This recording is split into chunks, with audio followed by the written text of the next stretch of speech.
Welcome to Season 5 of the Mindfulness Pilates podcast. I'm Beverly Densham, Mindfulness Pilates teacher of over 25 years and author. I really look forward to bringing you tips to reduce back pain to feel good, as well as working through stress to calm, with relaxation, positive affirmations and inspiration every week to inspire you in body and mind. Feel stronger, happy and calm.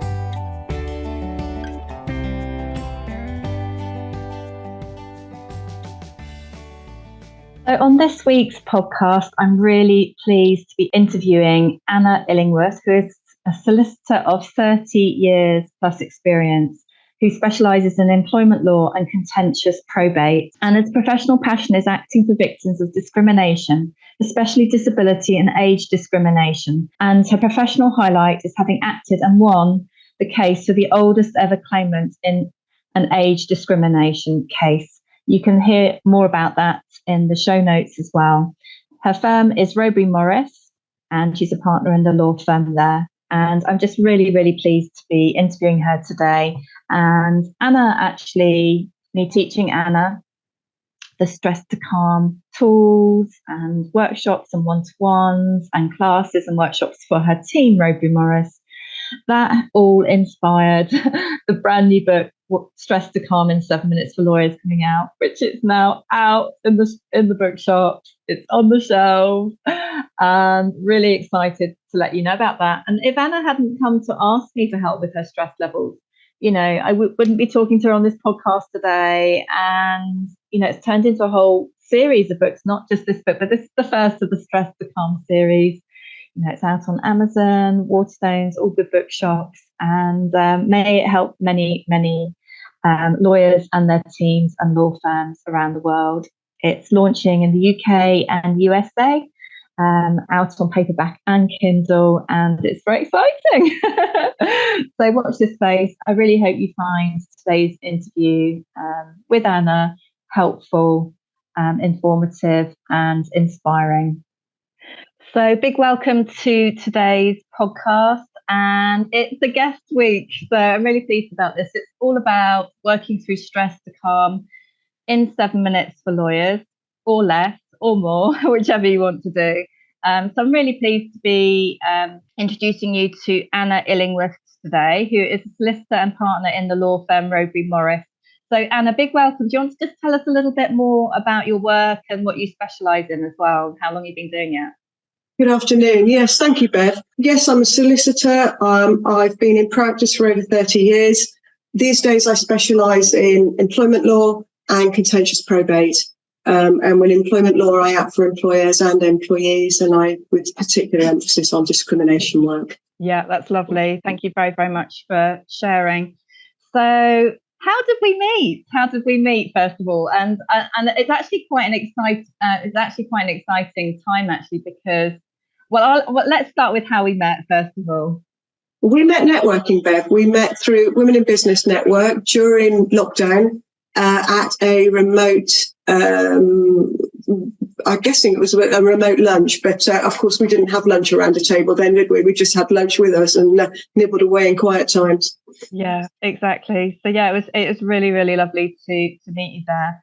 Let's move on to talking about stress. So a couple of years later, it felt like out of the blue, you asked me to help you with your stress levels. So for what sort of things were happening with your stress levels at the time? How was it affecting you sort of personally and professionally?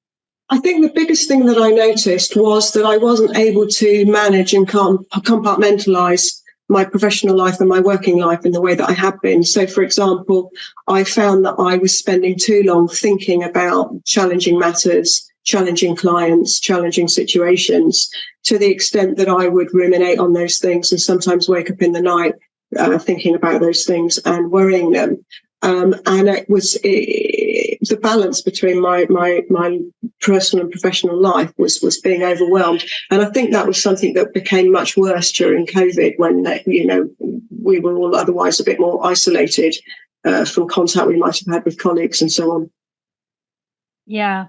So yeah, thank you. Thank you for sharing that. And what stresses do you also see? Sort of, we'll come on to sort of more how you sort of have tackled that since.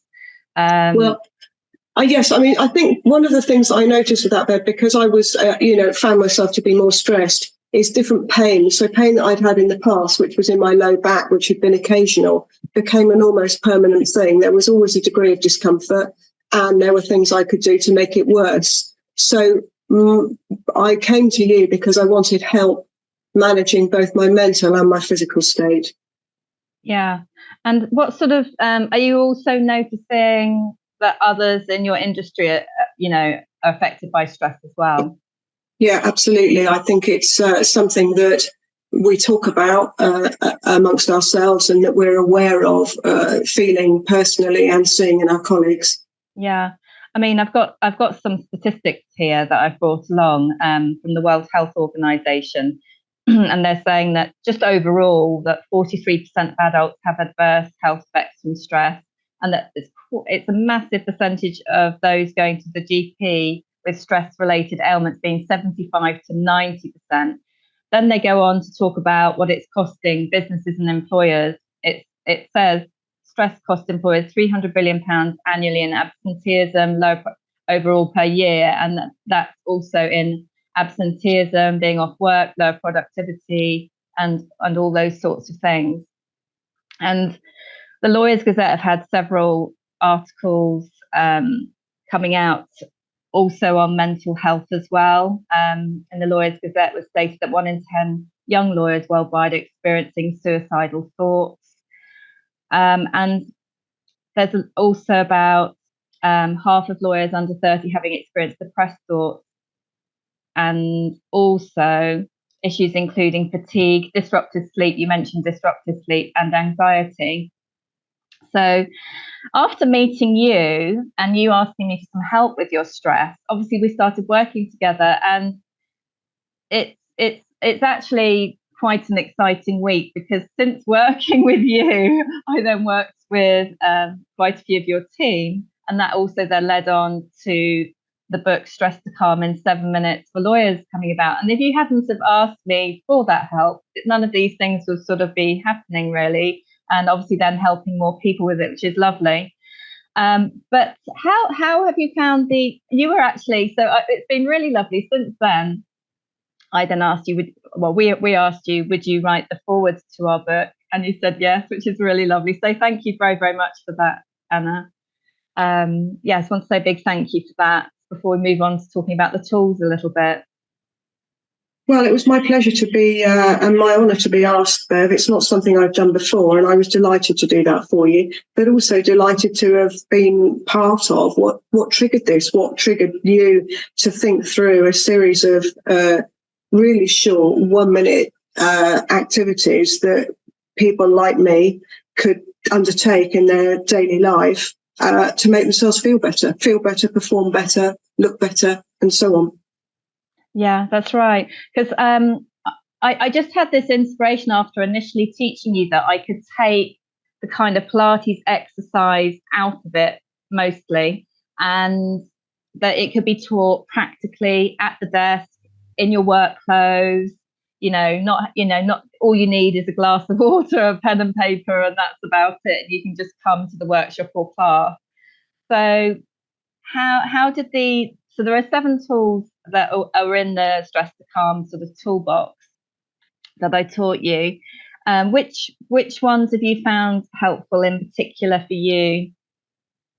I think initially the meditation, so the breathing through meditation. I'd never tried meditation before, was slightly anxious about it.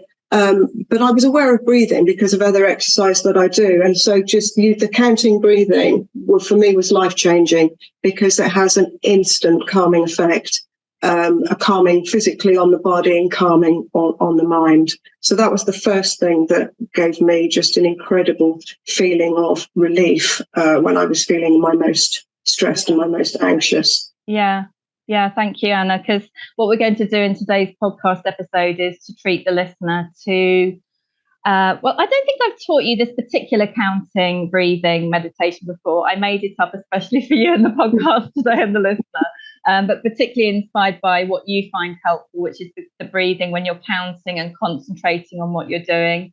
And that can be done sitting at your desk. Equally, it can be done at home, lying down. It can also be done practically standing as well. So we will be pausing later on in today's episode to do some of the counting breathing.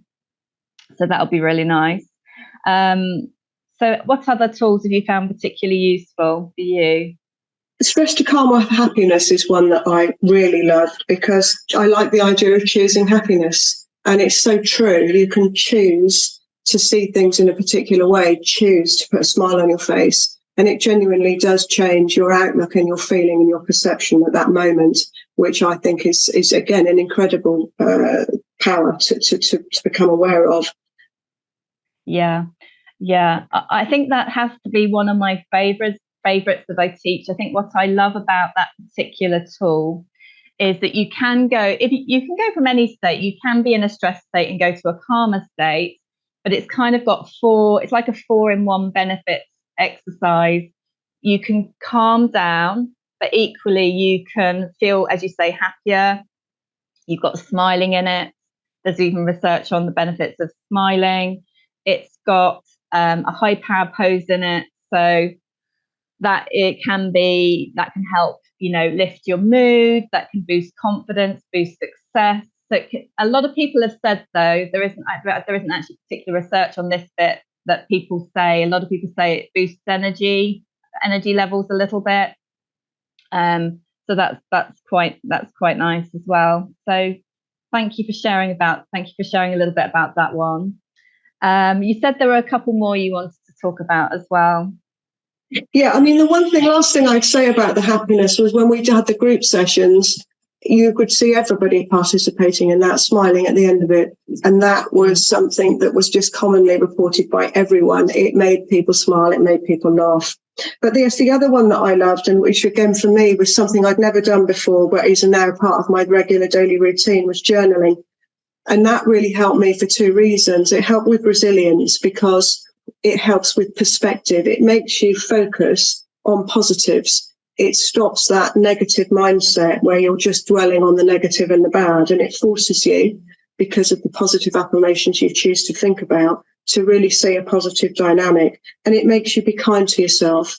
And it reminds you that there are, some wonderful things, ordinary things, daily things that we choose to forget about, that are incredible and that lift your spirits as soon as you remember them. It's got things that really matter. Yeah, thanks for sharing on that. I'm thinking as well. When someone we'll pick a positive affirmation for today's episode for you and everybody listening today in just a moment. But even if someone isn't feeling like that affirmation, it does bring the focus to that, or how can I feel like, well, it's a choice, isn't it? It's like you're saying, and like we're saying in the teaching in the book, you can choose happiness, and it is a choice, because we can either stay where we are, which may be in a good, challenging or sad place, or we can choose to change our state, or we can choose to, how can I feel more like that affirmation if we're actually not feeling like that affirmation. But it's very interesting. To me, it's fast every time you do journal and write down. And I love the fact that there's research behind it and doctors recommending it, and there's science and research behind all the tools in the book, and we delve into that quite a lot in the book.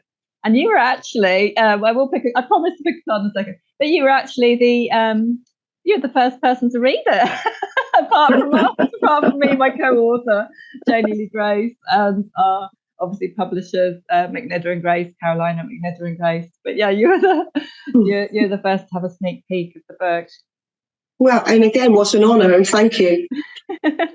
But the lovely thing with the affirmations, Bev, is that, as you say, even if you don't feel like that at the time, what they are is aspirational. So if you read one which says, for example, I feel comfortable and relaxed, even if you don't, you think, well, how great would it be if I did? And it makes you think about how you can get to that state. And so I love that sometimes you don't feel that that's how I feel today, but the affirmation, the journaling helps you work towards that state. Yeah, exactly. It's very solution focused, I think, and yeah, you can go through those steps if you choose to go through those steps. Which is obviously, when I'm teaching it, I'm obviously encouraging that, which is good. But yeah, you can obviously journal for longer. You can also pick your own affirmation, make up your own affirmations as well if you wanted to. We obviously give examples of the affirmations you can choose to journal with in the book. But also, I mean, you don't have to use a positive affirmation card deck, but you can do. I tend to use them in my teaching, the happy and calm cards and everything. But you can just pick your own one or choose your own one and do it that way as well. I'm just shuffling the cards here. So we'll go for a positive affirmation message of the day for the podcast. So Anna, we're going to have a talk about this. So there's lots of ways we can do this. Let's pick the card first of all. So I've just given them a shuffle, fanned the cards out. As I said, you don't have to use a deck of cards. You can do if you want to, you don't have to. Best card today for the podcast. Should we go for this one? Yeah, looks good to me. Exercise. So it says, I enjoy exercise. I love to walk, swim, or enjoy my favourite hobby. So we are going to talk about this, but there's different ways that you can use affirmations. So you can think about what it means to you. You can talk with someone else. Like myself and Anna will talk about this one today. But for you listening, have a think about what it means to you. If you want to, you can talk to a work colleague or friend or family about what it means to you. And as we've just touched on a little bit about, journaling, you can also, which does definitely help with mental health and happiness. I think also with work-life balance as well, and getting things out of your head, especially if you're somebody that wakes in the night and stuff like that. There's different forms of journaling. I also taught Anna's team as well to help sleep better and everything. And there's a form of sleep better journaling you can do too. But with this today, you can, if you wanted to journal about it, you write the affirmation down. You can set an alarm or not for a minute and then write what it means to you today. So we're just going to talk about it, Anna. What does that mean to you today? Well, again, for me, it's an aspirational one, Bev, because I'm not going to pretend for a minute that I'm somebody who leaps out of bed and is desperate to go out and do some exercise. I'm really not. I think I'm naturally lazy, and so I have to fight against my laziness all the time. But what I do know is when I exercise, I feel better. So I'm a fairly regular runner. And I do go to the gym fairly regularly, and I enjoy walking and various pursuits, but mostly because they make me physically feel better. They are good for my mindset. I think of running as a form of meditation. I can just get lost in my thoughts whilst I run. So exercise for me always makes me feel better. It's always something where once I've done it, I'm glad I did it. Yeah, thanks very much for sharing. Yeah, it's really good you do all of those things. For me, naturally, I love exercise and sport, but I've had to really change what it means to me. I wasn't very well actually last week, and it was a bit of an effort to be. I normally love walking so much and going in the fresh air, and it's one of the highlights of my day. But today, in the last week, I've literally been for 2 walks around the block because I wasn't very well. Today was the first time I didn't have hot flushes and I felt like I had a temperature when I was teaching this morning. So I was really pleased to feel normal to go to work today. But at the same time, the energy levels were quite limited. So I literally went round the block, but I was really grateful. I did enjoy the fresh air. I really enjoyed some sunshine because you could actually see the sky. You couldn't see it at all earlier. Now I could see the sky. So it did feel like an achievement to get around the block today. So I was quite pleased. Well done.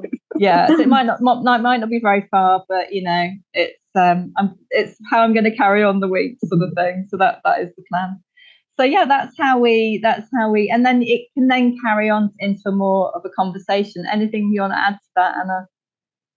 Well, for me, because it's got the aspirational side to it, I try and leave myself the message that even on those days when I wake up and the last thing I want to do is exercise, and I come up with every excuse not to go out and not to do something, that actually remind myself how much better I'll feel once I've done it. Yes, exactly. I think that's also how I felt today. I could have just laid there for a little bit longer before my next work. But no, I went for a walk, so that was very, very good. I also love plunging in the cold sea as well. That's one of my favourite things. So, okay, where have we got to? So, any other of the tools that you wanted to talk about today? No, I don't think so. I mean, you know, with journaling, because you've done lots of journaling with me, I like to do my journaling always in the same book. So as well as doing my journaling daily, I quite like to reread earlier journals as well.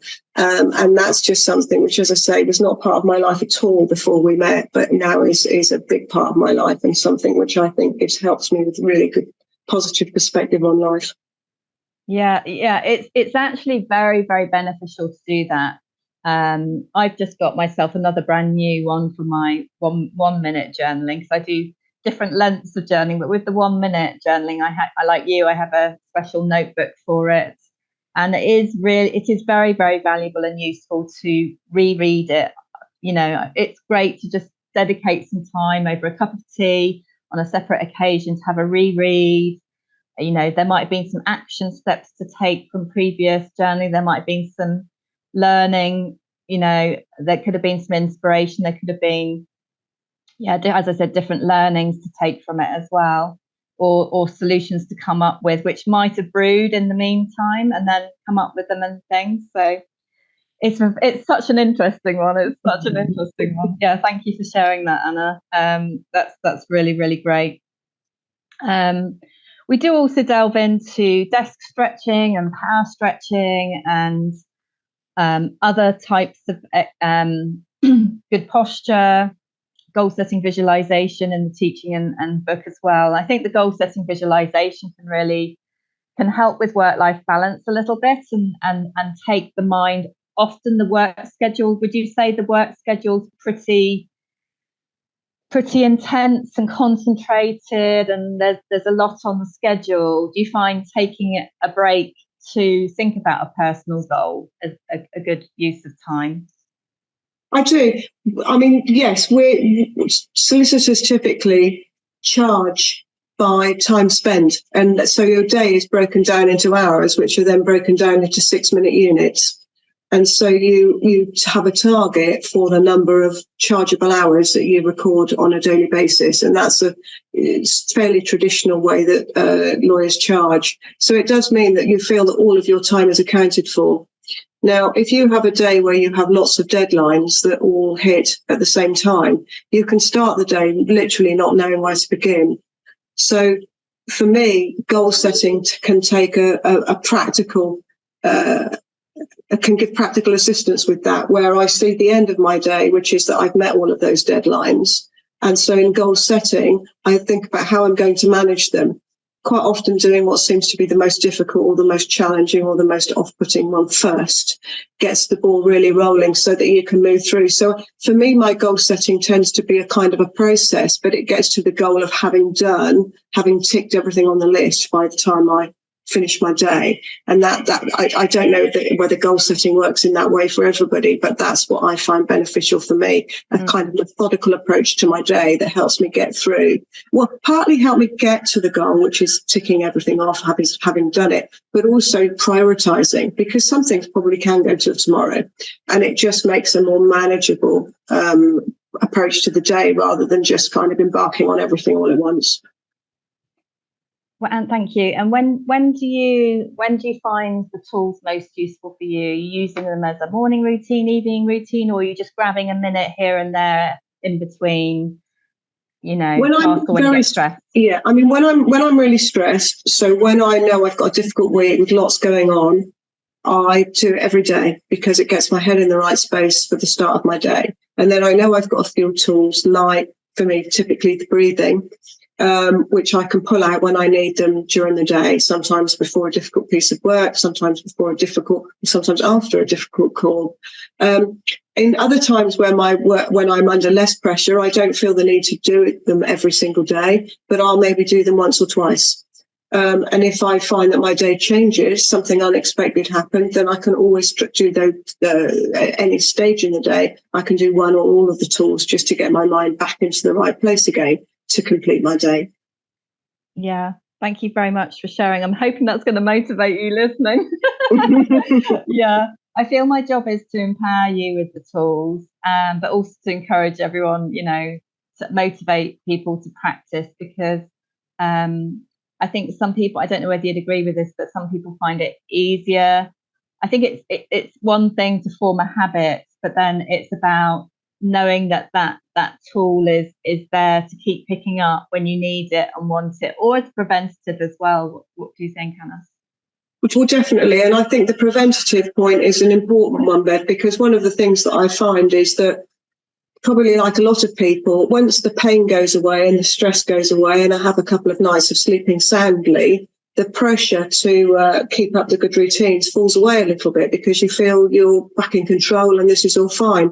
And it can be an escalation in things that lets you realise, actually, no, those the vulnerabilities or the tendencies are still there. So I think that you have to know that the reason you're feeling better is because you're doing it. So it needs to be part. Ideally every day, but if it can't be every day, sometimes there's a break in the routine. You might be away, you might be on holiday, various other things. You might not, you might start your day on an early train somewhere, and it's difficult to do that. But if on the whole you can have, 3 or 4 times a week, that routine that starts, I think it keeps your mental and physical self in better condition to rise to the various challenges that hit you throughout the week. Yeah, it's very true. One of my wishes is that every lawyer has a copy of the book on their desk, to remind them to keep that it's the support that's there, that they can just grab it when they need it, kind of thing. What I thought would be really nice next is to go into a short counting meditation for everyone. It's basically breathing, counting, and concentrating to help you de-stress. So this is going to be a 1 to 5. A kind of 1, 2, 3, 4, 5, 5, 4, 3, 2, 1 meditation breathing exercise for you. So I really hope you enjoy this one.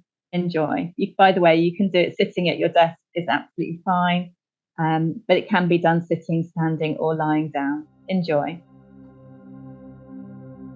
Okay, so welcome to today's counting meditation. Just sitting, or however is comfortable for you. Close your eyes, making sure that you've got good posture. Relax your shoulders, happy shoulders. And you're going to be counting between 1 and 5, but just starting off with breathing in for a count of 1 and out for a count of 1. Relax. In through your nose, out through your mouth. Relax. And then you're going to gradually increase your breath with the counting. In for 2, out for 2, relax. In through the nose, out through your mouth, relax.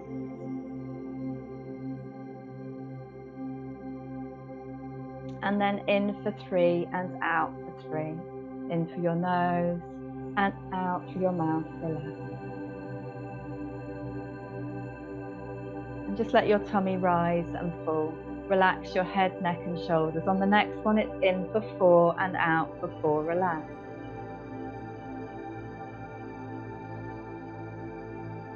Relaxing your back, hips and thighs. And now it's in for 5, out for 5.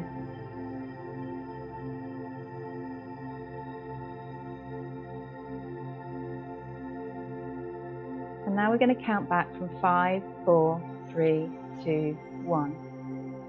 Going in for 5 and out for 5 again. In through your nose, out through your mouth, relax. Let your breathing slow down.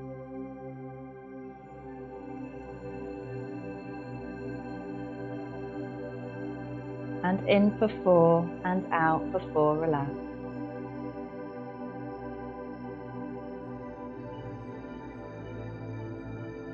Concentrating as you breathe. In for 3, out for 3, relax.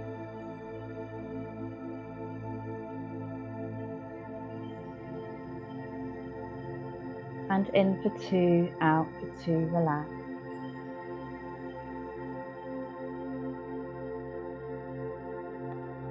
And finally in for 1, out for 1, relax.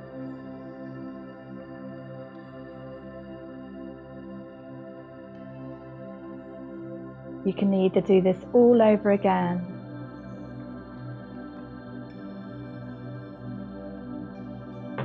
or you can choose your favourite number to count at that number a few more times, or you can slowly go back to work or the next thing in your day. So very big well done to yourself for this. Take a breath in And then slowly open your eyes, or carry on the breathing if you'd like to. Okay, so welcome back after today's meditation. Anna, how did you find that one today? Yeah, I enjoyed it. I liked the progression from slowing down and then speeding back up again. I really noticed the difference, but the shorter breaths did feel quicker. It's interesting, isn't it? I've actually not taught that one before, and I just wanted to breathe for longer. It's an interesting one. So I felt like at the end of it, I needed to give the choice. If you want to carry on, you might want to choose. So for me, I was wanting to do more in and out for 5s. How about you?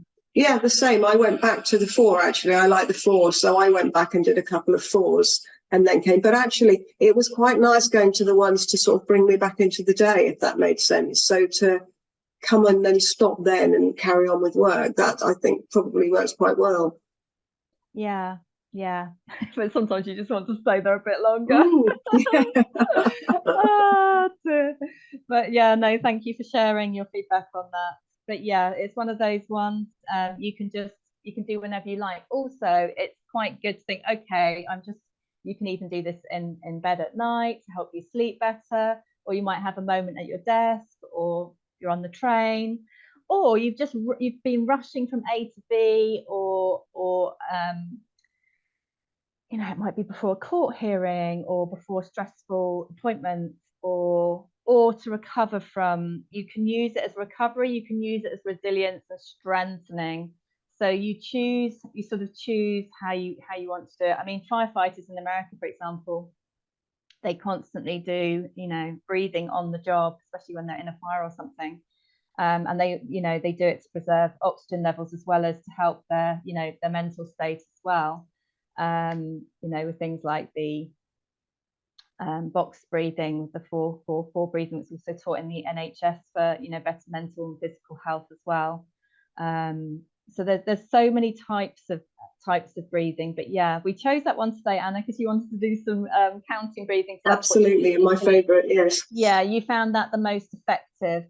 And it can just be a really good way when you've got to concentrate. And by the way, if any of you listening and actually joined in with that, obviously don't join in whilst you're driving, obviously. But if you did join in, what did I want to say on this?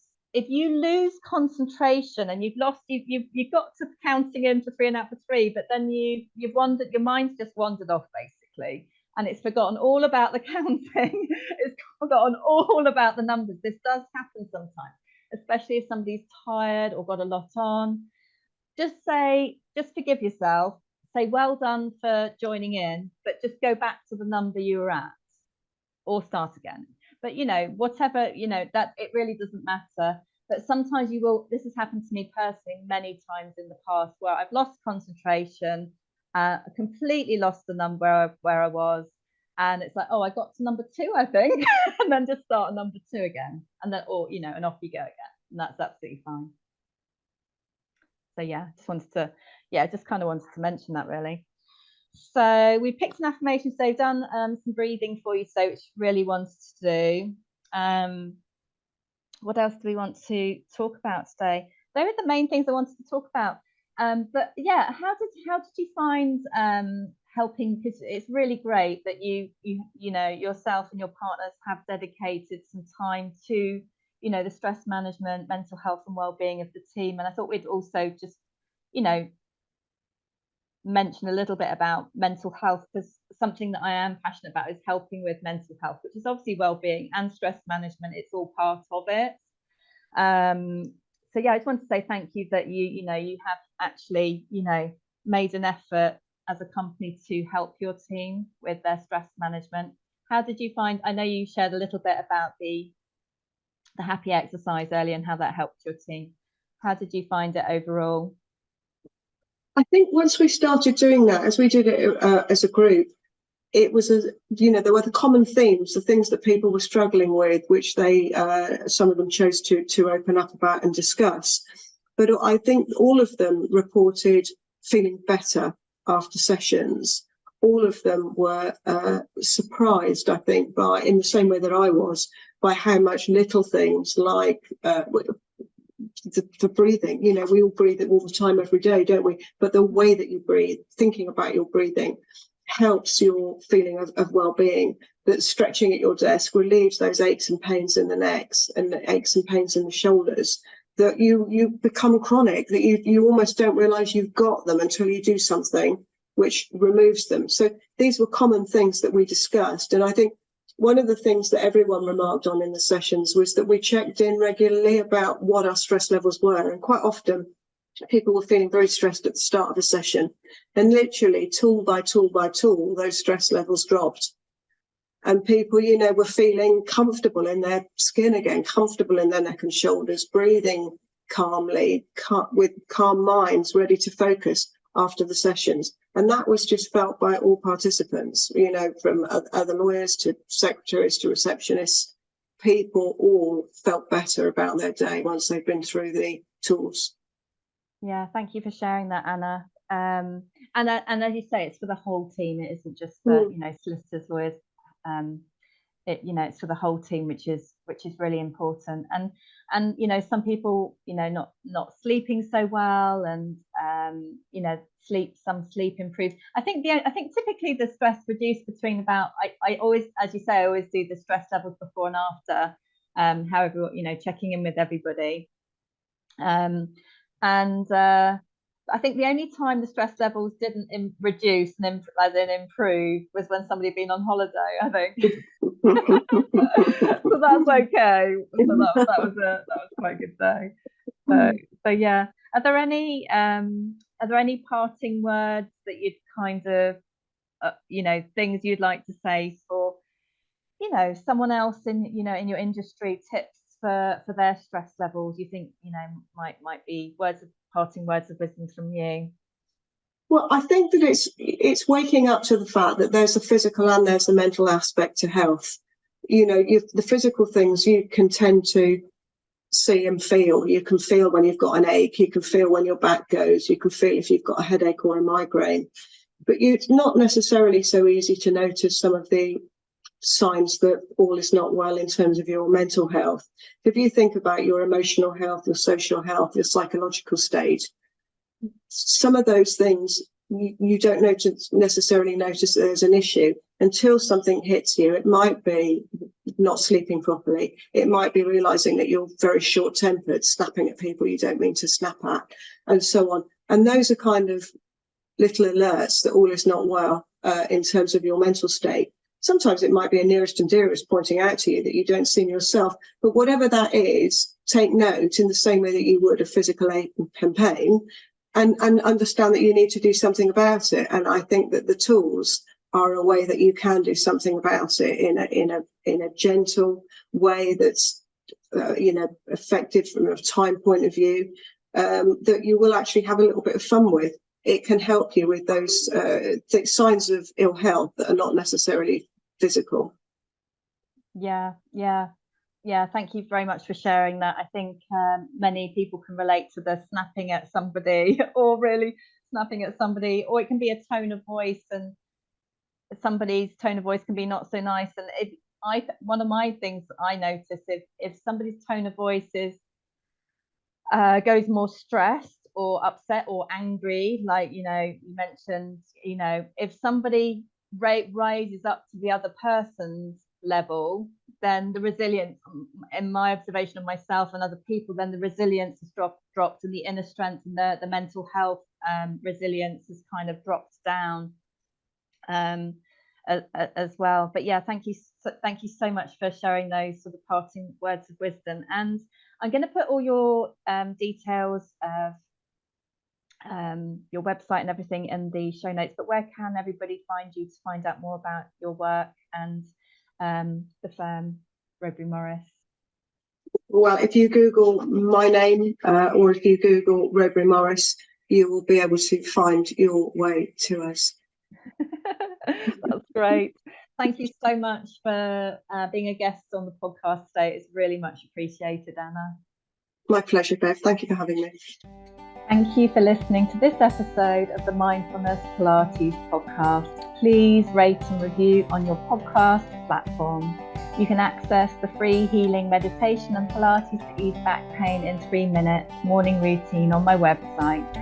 And you can also book your free Pilates taster class at the Zoom studio, one-to-one Pilates programs, and mindfulness Pilates classes and more at www.mindfulnesspilates.com.